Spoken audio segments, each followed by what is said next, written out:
I hope government can come and own up so that we don't take these to be goons. Because the way they conducted the arrest, they were in plain clothes, they had guns, they were driving ordinary cars. Can you conclude? And so, no one could identify them as security persons. And so we're asking government, either these are goons or you own up. And as I conclude that particular matter, right, Honorable Speaker, I really want to call upon government. Let's observe the law. When you want to conduct an arrest, our laws are clear. The Constitution, the Police Act, and the plethora of other laws in our country. How you get to conduct an arrest. Right, Honorable Speaker, we might have a challenge in this country at some point.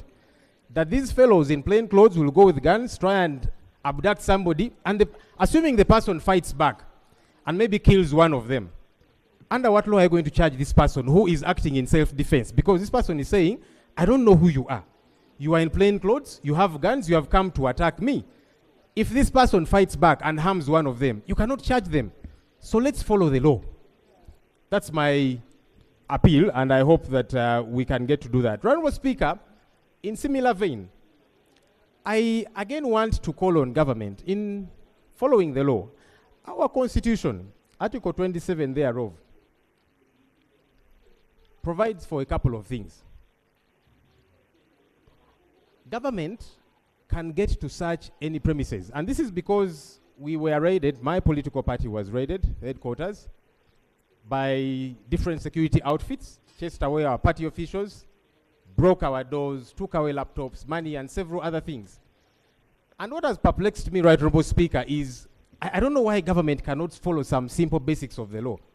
No one stops you from conducting a search, even at my house. You have a right to conduct a search. But one, come with a search warrant. Two, let me be present. We have keys to our offices. Why do you have to break? Yet we have keys and we can open for you. Can we follow these simple precepts of the law? You have a right to conduct a search anywhere, by the way. Anywhere. Including in my office here at Parliament, because I'm in it today, tomorrow I'm not. But can you follow the law in doing that? Because now you break and damage property, we have got to replace that, money is taken, computers and so on. Why don't we follow the law? It would be different if you had come with a warrant and said, open, we want to search, and we refuse. There you can do whatever you want to do, but you didn't do that. Government, why do we not want to follow the law? Because then you make people to become suspicious about several things. You mean your office was broken in? Yes, right, Honorable Speaker. Yes, right, Honorable Speaker. And I saw police actually justifying it, saying they went to pick some exhibits. I said, but now, which court of law are you going to use those exhibits in? Because no one was there to corroborate. How do I be brought to court to say, you concede that this was gotten from your office or from your premises, when I was not there? Honorable Speaker, hopefully the Attorney General responds to these issues. Finally, right, Honorable Speaker, so that he responds generally. There is an order. No problem.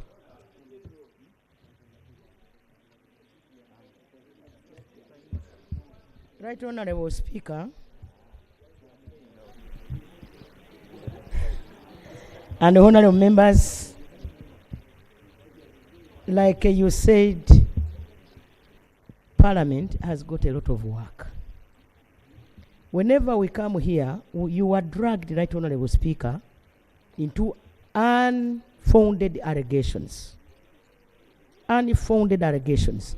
And I believe the reason is to make government look dirty. This government has protected Ugandans, and that's why everybody is proud, including investors. Is it in order for the LOP all the time to come here to dirty government? Yes, that is the intention. In my presence as a leader of government. Are you in order?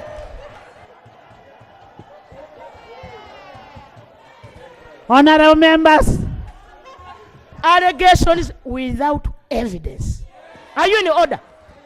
honorable members, honorable members,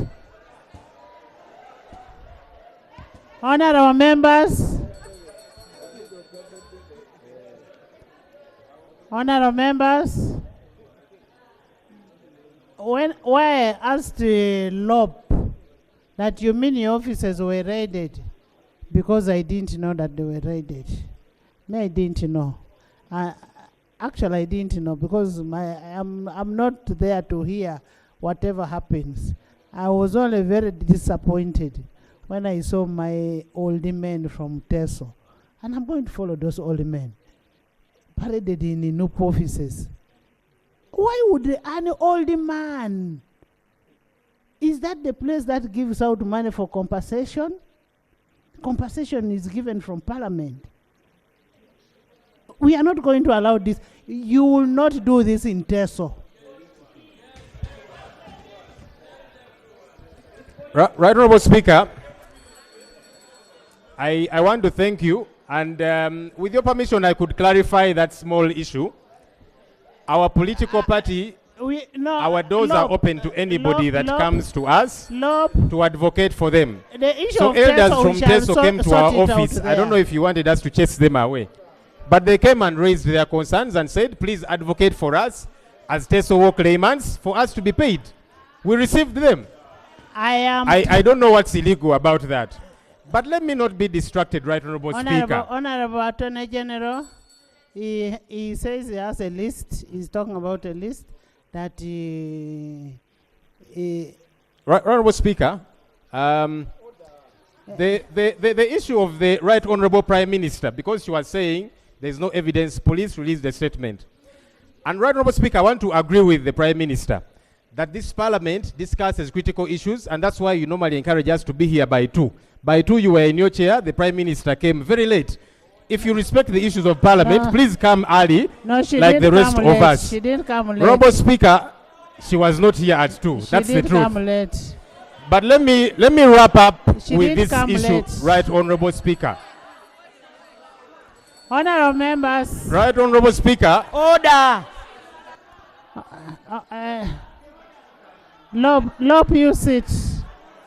Lob, you sit. Lob, you sit. Can we go to the next item? Next item. Next item. Next item. Motion. We'll handle your issues. Next item. Motion for a resolution of Parliament to authorize government. What is your issue? Thank you, Right Honorable Speaker. In fact, I would have been done had I not been interrupted by the Prime Minister. Right Honorable Speaker, I have a list that I would like to table here for the attention of the Attorney General. The Supreme Court delivered a ruling saying for matters that had been handled by the court-martial, either free these people or transfer their files to the civilian courts. Some of these files were transferred. There's several other lists, people whose files have not been transferred. Let me table this list, Right Honorable Speaker. Give it to AG. It has got names Sechitoleko Yasin Machete, who is on hunger strike, Kavuma Musa, Gibsiwa Abdallah, Kalanzi Sharif, Mwonge Joseph, Jimmy Galukande, Kato Umar, Abdallah Chintu, Mwase Patrick, Agaba Anthony, Angulibo Siraj, Andama Habza, Ida Kasim, and finally, Buga Ratib. These people were remanded by the court-martial, which no longer has authority over them. When are their files going to be transferred to the civilian courts like everybody else? Because their being on remand under the court-martial has got no place in the law. Government and Attorney General, when are these files going to be transferred to the civilian courts? I do lay the list, Right Honorable Speaker. Thank you.